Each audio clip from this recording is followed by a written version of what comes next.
ನಮಸ್ಕಾರ. ಪ್ರಜಾರಾಜ್ಯ ಕನ್ನಡ ನ್ಯೂಸ್ಗೆ ಸ್ವಾಗತ.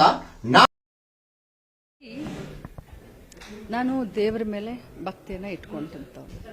ದೇಶದ ಎಲ್ಲ ದೇವಾನುದೇವತೆಗಳನ್ನು ನಾನು ನಂಬಿದಂಥವ್ರು. ಅವ್ರು ಬಹಳಷ್ಟು ಹೇಳ್ತಾ ಇದ್ದಾರಲ್ಲ, ನಾನು ಅಂದೆಲ್ಲ ಅಂತ ಹೇಳಿ. ಕಾನೂನು ಒಂದು ಕಡೆ, ಕಾನೂನು ತನ್ನ ಪ್ರಕ್ರಿಯೆ ಮಾಡುತ್ತೆ. ಏನು ವೈಭವೀಕರಣ ಮಾಡ್ಕೊಳ್ತಾ ಇದ್ದಾರಲ್ಲ, ನಾನು ಇಷ್ಟೇ ಅವ್ರಿಗೆ ಹೇಳ್ತಾ ಇದ್ದೀನಿ, ಇದು ಸವಾಲು ಅಲ್ಲ, ಅಥವಾ ಅವರಿಂದ ನಾನು ಜವಾಬನ್ನು ಬಯಸಲ್ಲ. ಅಂತ ಒಂದು ದುರ್ಬುದ್ಧಿ ಇದ್ದಂಥ ಮನುಷ್ಯನಿಂದ ನಾನು ಜವಾಬನ್ನು ಕೂಡ ಬಯಸೋದಿಲ್ಲ.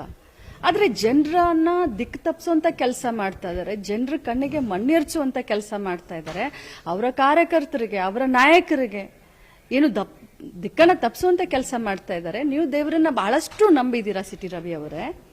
ಧರ್ಮಸ್ಥಳ ತಮ್ಮ ಊರಿಗೆ ತುಂಬಾ ಹತ್ರ ಇದೆ.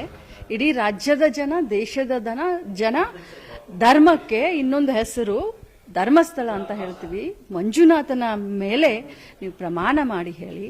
ನೀವು ಕೂಡ ನಿಮ್ಮ ಧರ್ಮಪತ್ನಿಯನ್ನ ಕರ್ಕೊಂಡು ಬನ್ನಿ ಮಂಜುನಾಥನ ದೇವಸ್ಥಾನಕ್ಕೆ. ನಾನು ಕೂಡ ನನ್ನ ಕುಟುಂಬವನ್ನು ಕರ್ಕೊಂಡು ಅಲ್ಲಿ ಬರ್ತೀನಿ. ಇದು ನೈತಿಕತೆಯ ಪ್ರಶ್ನೆಯನ್ನ ಎತ್ತಿದ್ದೀರಾ ನೀವು. ನಿಮಗೆ ನೈತಿಕತೆ ಇದ್ರೆ ಖಂಡಿತವಾಗ್ಲೂ ನೀವು ಅಲ್ಲಿ ಬನ್ನಿ. ಇದು ನಿಮಗೆ ನಾನು ಚಾಲೆಂಜ್ ಮಾಡ್ತಾ ಇಲ್ಲ. ಆದರೆ ಜನರ ಎದುರುಗಡೆ, ಯಾಕಂದ್ರೆ ನೀವು ದೇವರನ್ನ ಬಹಳಷ್ಟು ನಂಬಿದ್ದೀರಾ, ದತ್ತಮಾಲೆಯನ್ನ ಹಾಕಿದ್ದೀರಾ, ದತ್ತಪೀಠಕ್ಕೆ ಹೋಗ್ತೀರಾ, ಬಾಯಿ ತೆಗೆದ್ರೆ ರಾಮನ ಹೆಸರನ್ನ ಹೇಳ್ತೀರಾ.